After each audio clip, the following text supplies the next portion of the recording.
ମାଙ୍କ ଘରୁ ଗୋଟିଏ ପିଠା ଆଣିଲେ कौन कले गोटे पिठा को दुई जन किपरि खाइबे सेथिबाई कळी कले तापर कळी की सुनिला मांकड़टी गछ ऊपर ठिया हेगी सुनुथिला हे देखो चित्र देखो मांकड़टी गछ ऊपर थाई गप सुनुथिला ताको कळी तापर से गछ ओल्हाई आसी दुईक मध्य रे पिठाटे को समान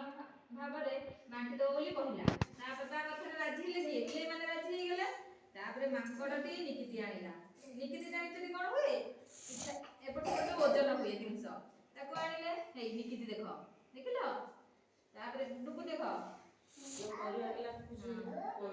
पिठा को दुई फाळ करी वजन कला ये बेसी वजन हला हेला से अधिका टाको मांकड़ खाइदेला फेर पुणी आउ थरे वजन कला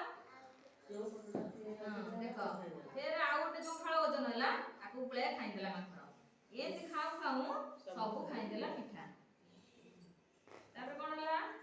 एई परि सबुदर खाइदेला निकिति तळे थोई मांकड़ गछ ऊपर को चली गला बिलेई दुईटी मन दुखरे बसिले सेथि पई जम्मा कळी करिवो नाही